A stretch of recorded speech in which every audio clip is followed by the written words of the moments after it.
Halo teman-teman, jumpa lagi dengan aku Moloy di channel Med TV. Di video kali ini aku mau bahas tentang himpunan ya. Apa aja yang aku mau bahas di depan kalian sudah ada ya tulisannya, yaitu pengertian himpunan, anggota himpunan, cara menyatakan himpunan, lalu apa yang disebut himpunan berhingga, himpunan tak berhingga, dan himpunan kosong. Kemudian himpunan semesta, diagram Venn, dan komplemen himpunan. Kemudian yang terakhir, himpunan bagian dan himpunan kuasa. Nah, jadi pastikan kalian ikuti sampai selesai supaya kalian bisa ke 6 hal tersebut ya. Sebelumnya aku mau ucapin terima kasih buat teman-teman yang sudah subscribe channel aku. Dan di akhir video ini juga kalau kalian merasa video ini bermanfaat, kalian boleh share ke teman yang lain, boleh juga tinggalkan jejak di video ini, boleh like, komen, boleh subscribe. Oke, langsung saja aku bahas satu persatu ya. Yang pertama, pengertian himpunan. Himpunan adalah sekumpulan, nah ini salah bukan M ya, sekumpulan objek atau benda yang memiliki karakteristik yang sama atau terdefinisi dengan jelas. Maksudnya begini, misalkan contohnya di bawah ya, kelompok kendaraan beroda 4. Artinya ini sebuah sekumpulan objek yang memiliki karakteristik yang sama nih ya, bisa yang sama itu bisa ciri-ciri, bisa sifat. Nah, dalam hal ini ciri-cirinya beroda 4 ya. Jadi ini himpunan kendaraan beroda 4 punya karakteristik yang sama, yaitu rodanya 4. Terus kemudian contohnya lagi, kelompok buku matematika. Nah, ini mempunyai karakteristik yang sama, yaitu buku matematika. Selain matematika berarti bukan himpunan dia ya, seperti itu. Terus kelompok hewan bertelur. Nah, ini termasuk himpunan ya, himpunan hewan bertelur. Yang bukan himpunan contohnya seperti ini, kelompok mobil bagus. Kenapa ini tidak bisa disebut himpunan? Karena kita tidak bisa mengelompokkan yang mana yang mobil bagus dan yang mana yang tidak bagus. Bagus ini menurut orang berbeda-beda ya, jadi nggak bisa didefinisikan secara jelas ya. Bagus menurut siapa dan bagusnya diukur dari mana, seperti itu. Kelompok buku yang menarik untuk dibaca. Nah, ini juga bukan termasuk himpunan. Kenapa? Karena ini tidak terdefinisi dengan jelas ya. Buku yang enak dibaca, yang menarik dibaca, ini menurut siapa ya. Ada yang menarik dibaca, ada yang demen hobinya baca novel, ada yang demen hobinya baca komik. Maka tiap orang bisa berbeda-beda. Nah, ini bukan termasuk himpunan. Kelompok hewan yang lucu. Nah, ini juga bukan termasuk himpunan karena ini tidak terdefinisi dengan jelas. Lucu ini menurut siapa ya? Menurut orang berbeda-beda. Ada yang menurut orang kucing itu lucu, tapi ada menurut orang lain yang kucing itu tidak lucu ya, seperti itu. Bisa berbeda-beda, tidak terdefinisi dengan jelas. Jadi himpunan itu harus terdefinisi dengan jelas dan memiliki karakteristik yang sama ya. Kalau dalam hal ini sama beroda 4. Kalau dalam hal ini kelompok buku matematika. Jadi semuanya buku matematika semua. Nah, punya ciri-ciri yang sama. Ini kelompok hewan bertelur. Berarti himpunan ini kumpulan dari hewan-hewan yang bertelur, seperti itu. Oke, sekarang yang berikutnya, anggota himpunan. Nah, suatu himpunan ini bisa dinotasikan atau dilambangkan atau dinamai dengan huruf kapital. Bisa A, bisa B, bisa C, bisa D, bisa E, bebas ya. Yang jelas dinotasikan dengan huruf kapital. Nah, anggota himpunan ini dilambangkan dengan E. Contohnya misalkan kalau aku tulis A ini, A adalah himpunan hewan berkaki 4, misalkan hewan berkaki 4. Maka hewan yang berkaki 4 ini ada banyak teman-teman ya. Hewan berkaki 4 ini ada kucing, ya, ada kucing, ada anjing, ada gajah, ya, ada banyak ya, dan lain-lain nih teman-teman.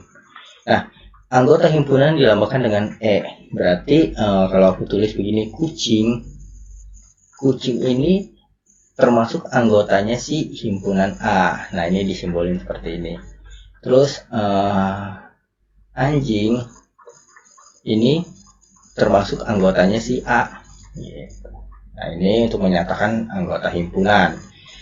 Tapi kalau untuk menyatakan anggota yang bukan himpunan, contohnya misalkan ayam tidak berkaki 4 ya, ayam. Nah, ini bukan himpunan A, tinggal dicoret begini ya, lambang himpunan seperti ini tinggal dicoret begini, artinya ayam bukan anggota si A, ya seperti itu. Oke, sekarang yang berikutnya, cara menyatakan himpunan. Nah, cara menyatakan himpunan ada 3 nih, ya, bisa pakai metode tabulasi, metode bersyarat, metode deskripsi. Seperti apa? Nanti akan aku jelasin satu-satu. Jika diketahui bilangan Caca kurang dari 5 dan himpunan ini diberi nama B, maka himpunan ini bisa dinyatakan dengan, nah, jadi himpunan ini dikasih nama B ya. Himpunannya itu bilangan Caca kurang dari 5. Oh ya, sebelumnya aku mau jelasin dulu ya, bilangan Caca itu apa aja sih, biar kalian tahu nama-nama bilangan ya. Bilangan bulat, pertama bilangan bulat dulu. Bilangan bulat itu mulainya dari negatif ya, negatif. Ini masih seterusnya ya, berarti negatif 4, negatif 5, negatif 6 terus gitu ya, nggak berhenti. Ini min 1, 0, terus 1, 2 dan seterusnya juga ya ini.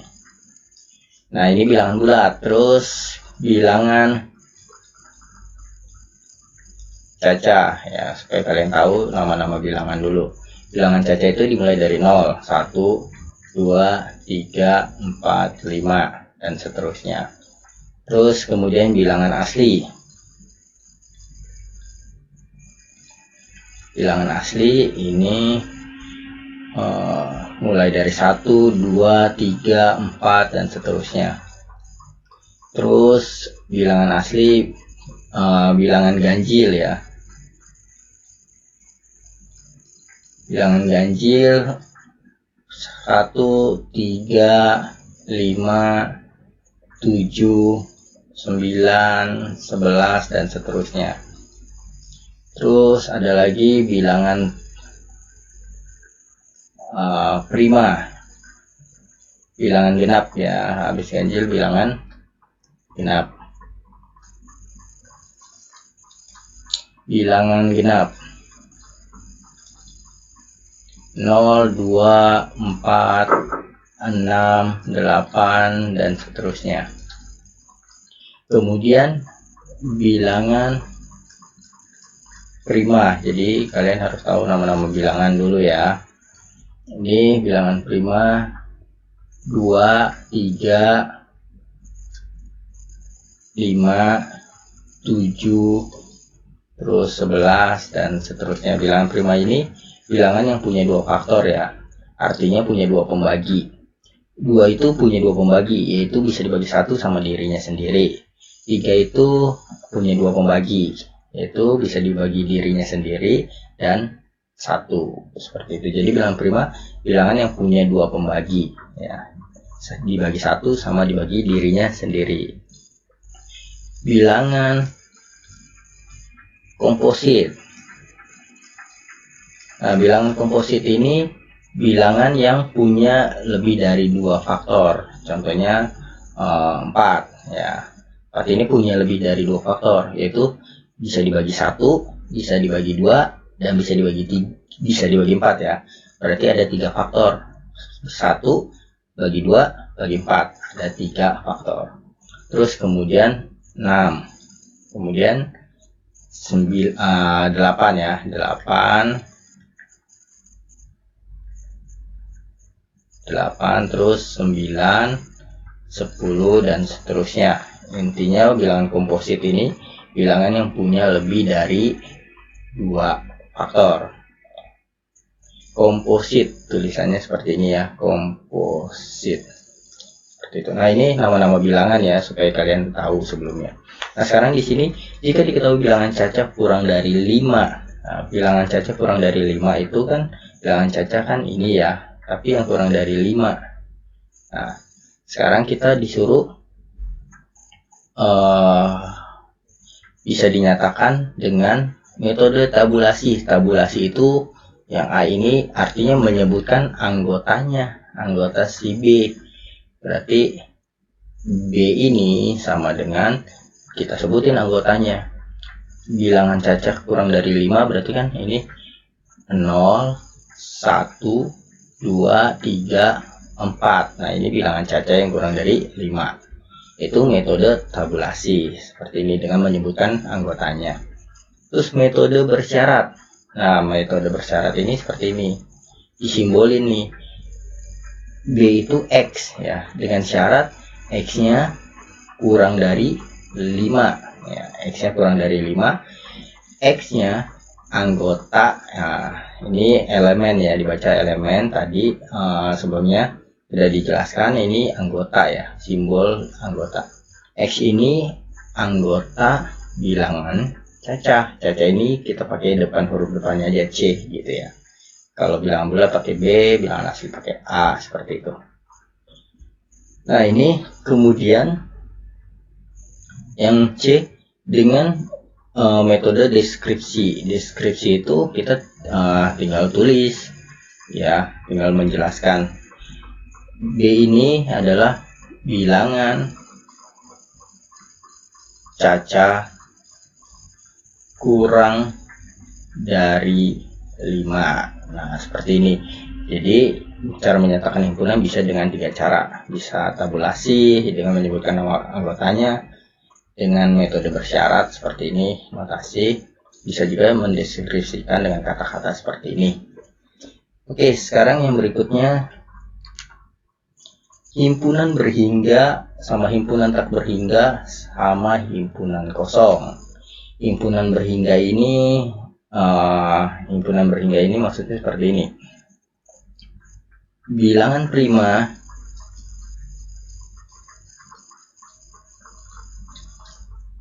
kurang dari 10. Nah, bilangan prima yang kurang dari 10 apa aja sih? 2, 3, 5, 7 gitu ya. Nah, ini disebut himpunan berhingga. Kenapa disebut himpunan berhingga? Karena dapat dihitung anggotanya, dapat dihitung. Kalau kita hitung totalnya berapa sih? 1, 2, 3, 4. Ada 4 ya. Kalau misalnya ini kita notasiin A, berarti banyaknya A kita bisa hitung, yaitu ada 4. Nah, ini disebut himpunan berhingga karena banyaknya anggotanya bisa dihitung. Kemudian yang berikutnya, himpunan tak berhingga. Nah, himpunan tak berhingga contohnya ini kita sebut yang 1 ya. Ini contoh yang 1. Terus ini contoh yang kedua. Yang kedua yang ini ya, yang himpunan tak berhingga. Contoh yang kedua yaitu himpunan tak berhingga, misalkan bilangan ganjil. Nah, bilangan ganjil itu misalkan kita simbolkan dengan B ya. Bilangan ganjil ini 1, 3, 5, 7, 9, 11 dan seterusnya. Nah, tidak ada syarat kurang dari atau lebih dari ya. Nah, berarti bilangan ganjil ini terus nggak berhenti kan. 11, masih ada 13, masih ada 15, terus nggak berhenti. Nah, ini disebut himpunan tak berhingga, seperti itu. Yang ketiga itu himpunan kosong.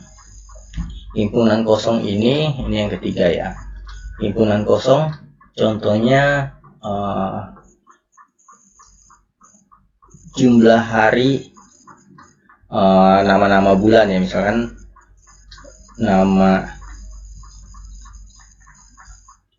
nama-nama bulan dalam 1 tahun yang ada 25 hari. Nah, ini misalkan B ya, atau enggak ini A, ini B, ini kita misalkan pakai notasi C ya. Maka C ini disebut himpunan kosong. Lambang himpunan kosong bisa seperti ini ya. Kenapa? Karena nama-nama bulan dalam satu tahun yang ada 25 hari ini tidak ada teman-teman ya, karena jumlah hari setiap bulan itu paling kecil 28 ya, yaitu Februari, itu pun tahun kabisat. Kemudian ada 29, ada 30, ada 31. Tidak ada nama-nama bulan yang jumlah harinya 25 hari. Yang ada 25 hari. Semuanya lebih dari 25 hari. Jadi C ini bisa disebut himpunan kosong, seperti ini simbolnya. Atau bisa juga ditulis himpunan kosong seperti ini. C ini himpunan kosong. Nah, bisa seperti ini, bisa seperti ini. Oke, sekarang yang berikutnya ya. Himpunan semesta, diagram Venn, dan komplemen himpunan.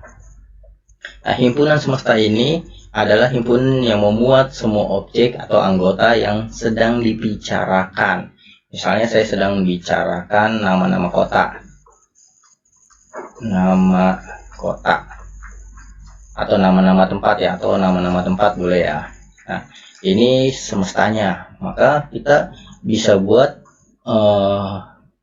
nama-nama ini disebut semestanya ya, artinya himpunan yang memuat semua objek atau anggota yang sedang dibicarakan. Jadi kita sedang bicarakan nama-nama kota atau nama-nama tempat, maka kita bisa buat semestanya seperti ini. Nah, ini yang aku bikin kotak ini disebut diagram Venn nih ya. Ini diagram Venn. Ini kita tulis S yang sedang kita bicarakan, nama-nama kota ya. Terus di sini misalkan ada himpunan A. Ini nama-nama kota yang ada di Indonesia, misalkan Rantepao. Nah, Rantepao ada di mana? Kalian bisa searching di Google ya. Rantepao ada di daerah mana ya? Terus kemudian Gunung Sitoli. Nah, ini juga kalian bisa search di Google ya. Gunung Sitoli ada di daerah mana ya? Sama Binjai, misalnya Binjai. Nah, terus di sini ada Tokyo, London. Terus misalkan seperti ini. Nah, kemudian ini disebut diagram Venn ya. Yang kotak ini semua disebut diagram Venn. Ini diagram Venn ya. Himpunan semesta itu himpunan yang membuat semua anggota atau anggota yang sedang dibicarakan. Nah, ini yang sedang kita bicarakan. Ini tentang nama-nama kota. Nah, ini semestanya nama-nama kota ya kalau kita lihat. Dan komplemen himpunan ini kalau kita tulis A itu kan anggotanya itu ada Rantepao, ada Gunung Sitoli, ada Binjai ya. Ini anggota si A. Kalau komplemen itu artinya yang bukan A. Komplemen ini artinya bukan anggota A. Disimbolin seperti ini ya, A pangkat C gini, A komplemen. Artinya bukan anggota A. Nah, yang bukan anggota A yaitu Tokyo sama London ya.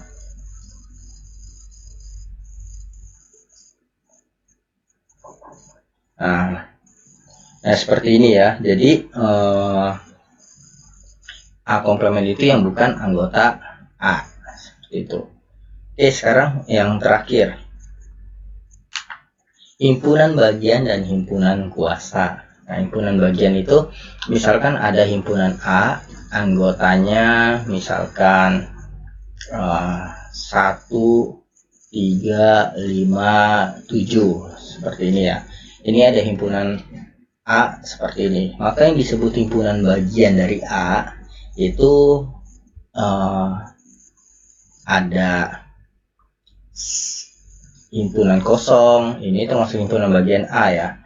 Terus ada satu ini termasuk himpunan bagian dari A. Terus ada 3 ya, ada 3. Terus ada 5. Terus ada 5, ada 7. Nah, ini disebut himpunan bagian dari A ya. Ini yang anggotanya pertama yang himpunan kosong, terus yang anggotanya cuma 1. Ada lagi nih yang anggotanya 2 ya. Yang anggotanya 2 yaitu 1, 3 ini ya. Terus ini kurung kurawal ya. 1, 3, terus 1, 5, terus habis itu 1, 7, terus 3, 5, terus habis 3, 5, 3, 7. Nah, ini yang anggotanya 2 ya. 3, 7, terus terakhir 5, 7 ya. Ini 5, 7. Nah, ini himpunan bagian dari A yang anggotanya 2. Kemudian ada lagi himpunan bagian dari A yang anggotanya 3. Nah, kita lanjut di bawah ya. Anggotanya 3 berarti 1, 3, 5. Kemudian 1, 3, 7. Kemudian 1, 3, 5 sudah, 1, 3, 7 sudah, terus 1, 5, 7 ya. 1, 5, 7. Kemudian yang berikutnya 1, 3, 7 sudah ya. Ini yang berikutnya berarti 3, 5, 7. 3, 5, 7. Kemudian yang anggotanya 4. 1, 3, 5, 7. Nah, ini disebut himpunan bagian dari si A ya. Yang anggotanya himpunan kosong, yang anggotanya 1, yang anggotanya 2, yang anggotanya 3, yang anggotanya 4, seperti itu. Nah, sekarang kalau kita mau cari banyaknya, itu bisa bagaimana caranya ya? Misalkan aku bertanya himpunan bagian dari A yang anggotanya 3, misalkan yang anggotanya 3. Oh, kita bisa lihat dari sini 1, 2, 3, 4 gitu ya. Ada 4 yang anggotanya 3. Itu ada 1, 2, 3, 4. Nah, bisa lihat seperti ini. Bisa juga kita langsung pakai segitiga Pascal ya. Segitiga Pascal kita buat seperti ini. Ini 1, 1, 1. Terus ini 1. Yang ini jumlah dari ini sama ini 1 tambah 1, 2. Ini 1. Terus kita tulis lagi 1. Nah, ini jumlah dari angka yang di atasnya ya. 1 tambah 2, 3. 2 tambah 1, 3. Terus ini 1. Ini kita tulis 1 di sini. Ini 1 tambah 3, 4. 3 tambah 3, 6. 3 tambah 1 ini 4. Lalu kita tulis di sini 1. Stop sampai di sini. Sampai di angka 4 ini. Ya. Kenapa sampai 4? Karena banyaknya anggotanya ada 4. Kenapa kita stop sampai di 4? Karena banyaknya si A ada 4. Ya, banyaknya anggota A ada 4. Kalau ada 5, kita stopnya sampai di 5. Kalau ada 6, kita stopnya sampai di 6. Buat lagi bawahnya ya, seperti itu. Nah, sekarang ini mendeskripsikan yang di atas nih, himpunan bagian. Ini artinya yang anggotanya 0 atau anggotanya himpunan kosong. Anggotanya 0. Jadi yang anggotanya tidak ada anggota A itu ada 1 ini ya. Terus yang ini yang anggota A-nya ada 2 yaitu 4. Coba ya kita hitung benar gak yang anggotanya 2 ada 4. 1, 2, 3, 4 benar ya. Nah ini yang anggotanya ini sebelumnya yang anggotanya dari 0 dulu ya 1, sorry ya, dari 0 1 dulu. 1 ada 4, 1, 2, 3, 4 benar ya, yang anggotanya 1 ada 4. Yang anggotanya 6, yang anggotanya 2 ini ada 6. 1, 2, 3, 4, 5, 6 ada 6 ya. Nah ini yang anggotanya 3, yang anggotanya 3 ada 4. 1, 2, 3, 4. Nah ini yang anggotanya ada 4. Yang anggotanya ada 4 ini ada 1 gitu ya. Nah terus total seluruh anggota ini kita jumlahin semua. 1 tambah 4 tambah 6 tambah 4 tambah 1 ini berapa? 5 ini 5 ya. 5 tambah 5 10 tambah 6 16. Banyaknya anggota 16. Nah, banyaknya anggotanya anggota bagian seluruhnya ya ada 16. Nah inilah disebut himpunan kuasa ya. Himpunan kuasanya ada 16. Atau bisa dirumuskan langsung ya, himpunan kuasa dari A, yaitu kita simbolin PA gini aja ya. Kuasa dari A ini bisa kita rumuskan dengan rumus 2 ya, ini selalu pakai 2 ya, 2 pangkat banyaknya si anggota A. Kalau kita lihat banyaknya anggota A ini ada 4, 2 pangkat 4 ini, jadi 2 pangkat 4 2 kali 2 kali 2 kali 2 yaitu 16. Nah inilah himpunan kuasa ya. Himpunan kuasa ada 16. Cara menulisnya bagaimana? Menulis himpunan kuasa ya, semua ini kita tulis semua, kita jadiin 1 ya, kita jadiin 1. Inilah yang disebut himpunan kuasa. Jadi kalau dia nanya himpunan kuasa itu kita menulis semuanya seperti ini himpunan kuasa. Tapi kalau himpunan bagian itu yang dalamnya nih, yang anggotanya 1, kalau diminta anggotanya 1 berarti hanya yang ini gitu ya. Yang anggotanya 2 berarti hanya yang ini gitu. Nah ini himpunan bagian. Tapi kalau ditulis seluruhnya itu disebut himpunan kuasa. Banyaknya himpunan kuasa seperti ini rumusnya ya, 2 pangkat N, banyaknya anggotanya ada berapa. Kalau ada 5 ya berarti 2 pangkat 5 seperti itu. Oke, sekian video dari aku, semoga ini bermanfaat untuk kalian belajar. Sampai jumpa di video aku selanjutnya. Dadah.